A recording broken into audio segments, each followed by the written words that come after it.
We finally know the truth about what happened to Glamrock Bonnie. Regrettably, we don't have the entire story locked in concrete, but there seems to be enough context clues now, along with one huge revelation that tells us so much. I made a video on the mystery of Bonnie. I discussed him in the Monty video. We've all wondered what happened, and now, because of Ruin, we now know what happened to Glamrock Bonnie. We know where he is. Let's begin with the reveal of Glamrock Bonnie's design. In Security Breach, Bonnie had two different appearances, one on the sign for Bonnie Bowl, and another in a sketch drawing in an office.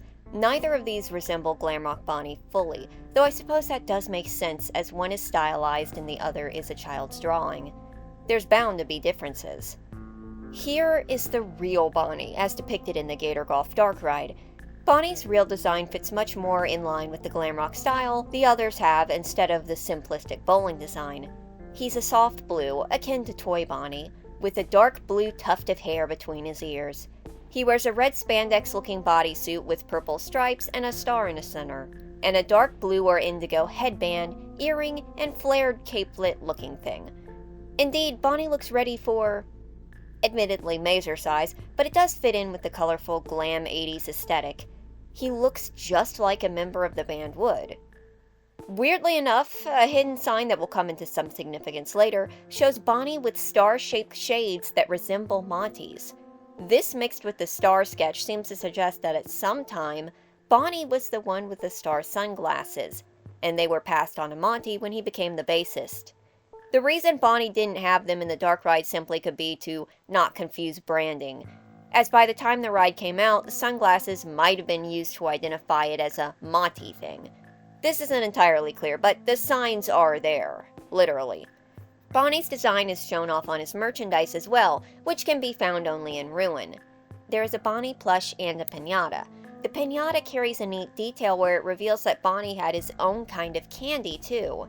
Carrotdrops, sort of like Sun and Moon's Sunny Drops and Moon Drops, assumedly tasting like carrot cake.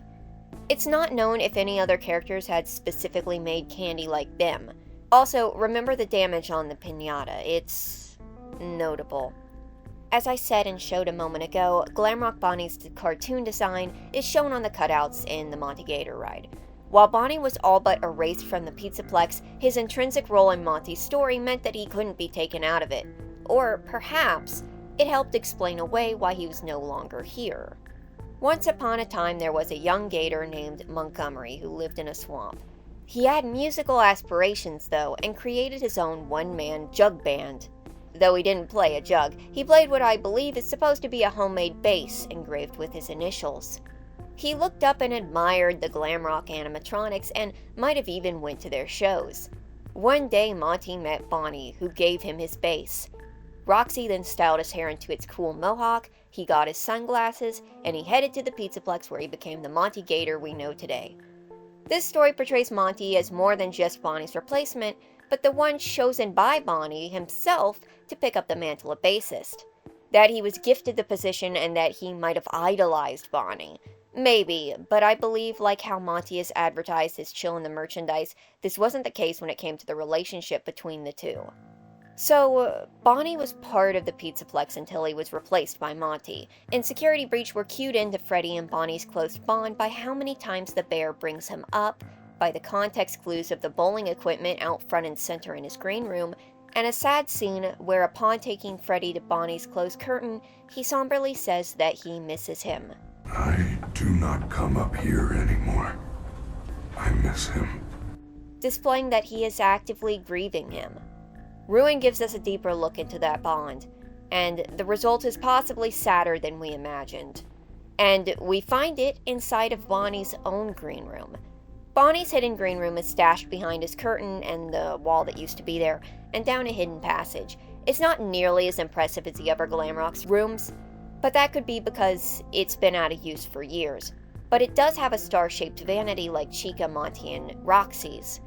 On the vanity, Bonnie keeps a golden statue of Freddy and a Freddy plush, but the most significant thing in his room is a poster up on the wall which has been signed by Freddy.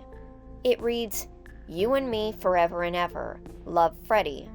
So maybe I'm reading too much into this, but that wording mixed with Freddy's sorrow makes me think that maybe Freddy and Bonnie were a little closer than friends. Just the context of that message is very you and me, forever and ever, together forever, love Freddy. Forever and ever is likely a reference to the song Forever and Ever from the Security Breach teasers, but that doesn't change how telling the wording is. The word love is one that can be exchanged between friends, don't get me wrong, but I just don't think that friendship is what this is implying, and that would back up Freddy's prolonged grief. And the poster is being used to hide a secret vent into Phaser Blast. I'm not saying for certain that Freddy and Bonnie were in a relationship, but this definitely reads like one, and if that's the case, then that is so much worse, so much more tragic that Freddy lost him. And he did lose him. Bonnie wasn't replaced and scrapped, Bonnie went missing. One night at the Pizzaplex, Bonnie was reported to have walked into the East Arcade and then a few hours later headed into Monty Golf, where he was last seen. This message alone is very questionable, as it indicates that Bonnie went into these locations and stayed there for hours without reporting what he was doing when he was there. They were also made by Vanessa, who we knew was doing some shady stuff behind the scenes. The next known instance of the messages addressing Bonnie was someone saying that Monty was getting fitted with Bonnie's upgrades to play the bass to replace him, that he might become more popular. This leads me to believe that Monty's origin story in the Dark Ride might have just been set up to explain why Bonnie was replaced. Yet, even recently, kids have been asking about Bonnie, as one message states, and they neither made an attempt to rebrand the bowling alley nor replace his empty stage. Fazbear Entertainment and their half-efforts as usual. Now, this is initially where the story ended. Speculation about what happened to Glamrock Bonnie spread from the moment Freddy first brought him up after stepping out of the daycare. That mixed with the strange nature of his disappearance, and that led to questioning. Bonnie was last seen entering Monty Golf. Did Monty destroy Bonnie? Did Vanny? Was it Monty being controlled by Vanny? Was it so Vanny could use his body to create Burn Trap? What happened to Glamrock Bonnie? Well, now we know, and it is one of the most tragic outcomes. Bonnie's green room isn't the only thing we find hidden in Bonnie Bowl. Throughout the Pizzaplex there are wet floor bots that Cassie can deactivate and ruin. There's one specifically in Bonnie Bowl that when you deactivate it, it opens a secret passage that leads into a hidden back room. And that is where we find him. Bonnie has been here the whole time, horribly broken, surrounded by wet floor bots, alone. Bonnie has sustained severe damage. His limbs are broken apart and his casing is cracked. He has a large gutted scratch across his chest and blunt force damage to his face, resembling the marks on the piñata. A broken bowling ball is lying in pieces on him, but it is on his chest where we see an undeniable telltale. Bonnie has those large gashes across his chest, gashes you will be familiar with if you look at the damage done around Gator Golf, including to the golf ball shooters. There is also green paint residue left behind on the wound, paint transfer from whatever hit him in the chest. I've seen theories that the Mimic could have done this, but the Mimic was, as far as we know, always trapped underneath the Pizzaplex. It's said to have been trapped down there for a long time specifically, and it's so desperate to get out that it's unlikely it would have gotten free and came up to the Pizzaplex, only to attack Bonnie and then retreated to, or was lured back to the basement. So I think the Mimic's out. There's also some speculation that the staff bots could have done this because they did similar damage to Glamrock Freddy, but Glamrock Freddy's damage was technically not done by the staff bots. See, the shattered design was reused for the disassembled endings, explaining why the staff bots pull Freddy apart, but he is shown with gutted damage, because originally, Freddy was going to be attacked by his bandmates, Chica, Roxy, and Monty. And this is where we come to an undeniable conclusion. The green paint transfer, the familiar damage, the utter strength it would take to do this to another animatronic, the death rolls that could have separated his limbs. Monty did it. Monty is the one who shattered Bonnie. But did he do it out of his own volition, or did Vanny make him do it? Vanny's security room, the one she uses at the top of Phaser Blast, is the bowling alley security room, and it is the room that the vent in Bonnie's room is connected to. Is it possible that she used Monty to get Bonnie out of the way? Well, yes, but I don't really think so. I think with how violent Monty is shown to be, borderline animalistic in ruin, and territorial by nature, that he might have just done it out of his own volition. And this is where I cut into my initial script and reveal that I think I figured out what really happened to Bonnie while I was making this video. And all it took to unravel the truth was noticing the bundle of wires sticking out under Bonnie's waist. Does Glamrock Bonnie's injuries look familiar? They should. I noticed when you look at Bonnie's belly that he is separated at the waist and his spinal cords are hanging loose. Exactly how Monty was broken in half when he fell off the catwalks. The damage on Bonnie's face is also nearly identical to the damage on Shattered Monty's. Other than the claw marks, he also has the same hole in his chest as Monty's as well. There is also this hidden cutout on the Monty Gator ride that shows a scared Glamrock Bonnie falling. Bonnie fell off the catwalks in Monty Golf. How was he even on the catwalks? While we're not 100% sure, we do have evidence that Bonnie might have been going through the vents somehow in his green room. From the vent hidden behind his poster. The sizing doesn't make sense, but perhaps he entered Monty Golf through the mazer-sized vent. We know that initially in development of Security Breach, Monty's upgrade was going to be his powerful legs, allowing for him to jump super high, and that he likely inherited them from Bonnie. While this was scrapped, maybe that's still how Bonnie got up onto the catwalks?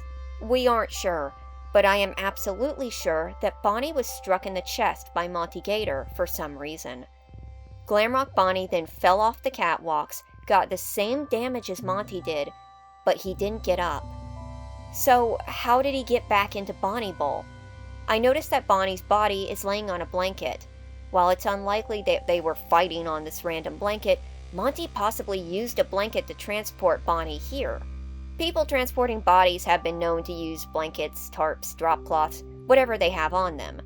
Bonnie's limbs are also detached, possibly to make it easier to move him. Monty bundles him up, sneaks him out, and nobody sees Bonnie leave Monty Golf. Ergo, missing. That's why they weren't searching Bonnie Bowl for him. As far as they know, he was last seen in Monty Golf. Initially, I thought the fight broke out in here because of the damage on the wall, but if you look, the damage is circular, almost like a bowling ball slammed into it.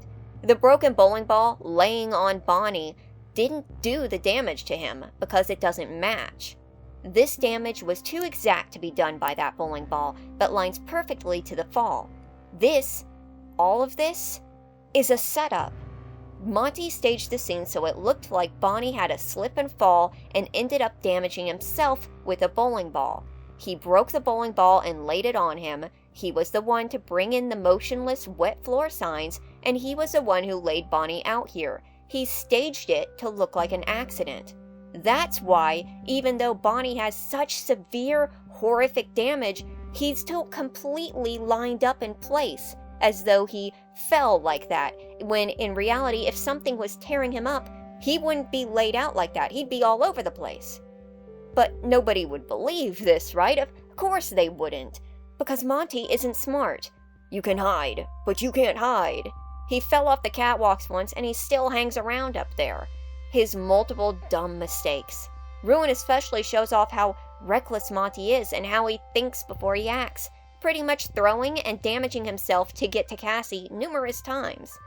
Trying to cover for himself, he thought this pitiful display would cover for him, unknowing that Fazbear Entertainment didn't even care. Now, did Monty mean to push Bonnie? That I don't know. Monty definitely sliced Bonnie, but it's unclear if he did it trying to Scar and Mufasa him, or if he just got too angry and swung without thinking. And I don't think we'll ever know if this was an actual murder or just a dumb mistake. In the end, it's not going to change what happened. Because either way, Monty still did it, and then he covered it up.